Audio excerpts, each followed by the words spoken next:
আসসালামু আলাইকুম এভরিওয়ান, আশা করি তোমরা সকলেই ভালো আছো এবং সুস্থ আছো। সবাইকে এনএসওয়ার্ল্ডে স্বাগতম। রুটিন প্রকাশের পর থেকে এখন পর্যন্ত 2024 সালের এইচএসসি পরীক্ষার্থীদের সাথে কোনো না কোনো ঘটনা ঘটতেছেই।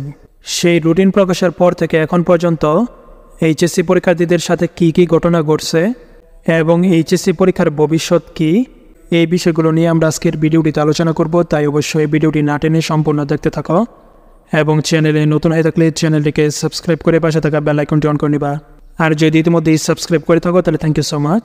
তো চলো এখন মূল বিষয়টি নিয়ে আলোচনা করা যাক। বছরের প্রথমেই শিক্ষা বোর্ড থেকে নোটিশের মাধ্যমে জানিয়ে দেওয়া হয়েছিল 2024 সালের এইচএসসি পরীক্ষাটি কিন্তু এপ্রিলের মাঝামাঝি সময়ে অনুষ্ঠিত হবে এবং সেটি হবে পূর্ণাঙ্গ সিলেবাসে।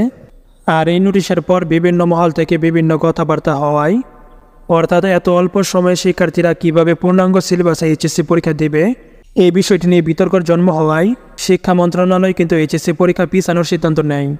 তখন কিন্তু আবার নোটিশের মাধ্যমে বলা হয় এইচএসসি পরীক্ষাটি কিন্তু পিছিয়ে জুনের মাঝামাঝি সময়ে অনুষ্ঠিত হবে। কিন্তু তখন আমরা একটু ঘাটাঘাটি করে দেখলাম জুনের মাঝামাঝি সময়ে কিন্তু ঈদুল আজহা, তাই জুনের মাঝামাঝি সময়েও কিন্তু এইচএসসি পরীক্ষা নেওয়া সম্ভব হবে না। এবং তারপর শিক্ষা বোর্ড থেকে বলা হয়েছে এইচএসসি পরীক্ষাটি শুরু হবে জুনের শেষের দিকে এবং সেই অনুযায়ী কিন্তু শিক্ষা মন্ত্রণালয় রুটিনে প্রকাশ করছে। যখন রুটিনটি প্রকাশ করা হলো তখন থেকে কিন্তু শিক্ষার্থীরা এইচএসসি পরীক্ষার আগের দিন পর্যন্ত আন্দোলন করছিল যেন এইচএসসি পরীক্ষাটি পিছিয়ে দেওয়া হয়। কিন্তু শিক্ষা মন্ত্রণালয় তাদের সিদ্ধান্তে অনড় ছিল, তারা কিন্তু এইচএসসি পরীক্ষাটি পিছিয়ে দেয়নি।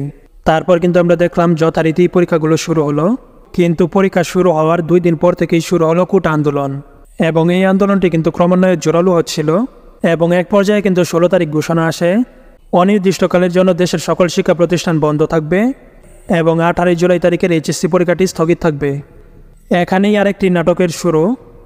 প্রথমে 18 তারিখের পরীক্ষা, তারপরে 21, 23, 25 তারিখের পরীক্ষা এবং তারপর বলছে 28 তারিখ থেকে এইচএসসি পরীক্ষাটি শুরু হবে এবং তারপর আবার বলা হয়েছে 1 তারিখ পর্যন্ত সকল পরীক্ষা স্থগিত এবং 4 তারিখ থেকে এইচএসসি পরীক্ষাটি শুরু হবে।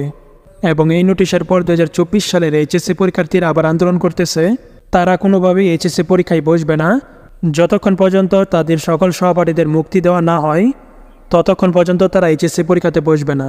এবং তারই পরিপ্রেক্ষিতে কিন্তু আমরা দেখলাম শিক্ষা বোর্ড কিন্তু সকল এইচএসসি পরীক্ষা স্থগিত করছে এবং তারা নতুন আরেকটি রুটিনও প্রকাশ করছে যে এই রুটিন অনুযায়ী আগামী 11 আগস্ট থেকে এইচএসসি পরীক্ষাগুলো শুরু হবে।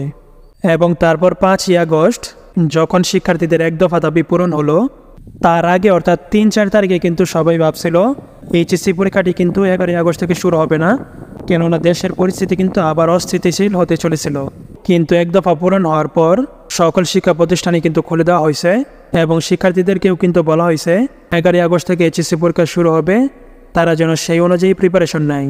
কিন্তু তারপর হঠাৎ করে আমরা শুনলাম বিভিন্ন থানায় বা ট্রেজারিতে রাখা এইচএসসি পরীক্ষার প্রশ্নপত্র পড়ে গেছে আর এমত অবস্থায় কিন্তু 11 আগস্ট থেকে এইচএসসি পরীক্ষাটি নেওয়া সম্ভব না এবং এখন কিন্তু অনির্দিষ্টকালের জন্য এইচএসসি পরীক্ষাটি স্থগিত রাখা হয়েছে। আবার কবে নাগাদ শুরু হয় সেই বিষয়ে কিন্তু কারো কোনো স্পষ্ট ধারণা নেই। এখন আবার কখন জানি নিউজ আসে এইচএসসি পরীক্ষার উত্তরপত্রও পুড়ে গেছে। দেখা যাক 2024 সালের এইচএসসি পরীক্ষার্থীদের ভাগ্যে কী আছে। আশা করা যায় খুব শীঘ্রই তোমাদের এইচএসসি পরীক্ষা নিয়ে নতুন আপডেট আসবে। যখনই তোমাদের এইচএসসি পরীক্ষা নিয়ে নতুন কোনো আপডেট আসবে তখনই কিন্তু আমরা আমাদের চ্যানেলটিতে আপডেট জানিয়ে দেব। আর তার জন্য অবশ্যই আমাদের চ্যানেলটিকে সাবস্ক্রাইব করে পাশে থাকা বেল আইকনটি অন করে নেবা, যেন তোমাদের এইচএসসি পরীক্ষা সম্পর্কিত কোনো ভিডিও আপলোড করার সাথে সাথেই তোমরা নোটিফিকেশন পেয়ে যাও। আজকের ভিডিওটি এ পর্যন্তই, আবারও দেখা হবে নতুন আরেকটি ভিডিওতে। ততক্ষণ পর্যন্ত সকলেই ভালো থাকবে এবং সুস্থ থাকবে। আল্লাহ হাফেজ।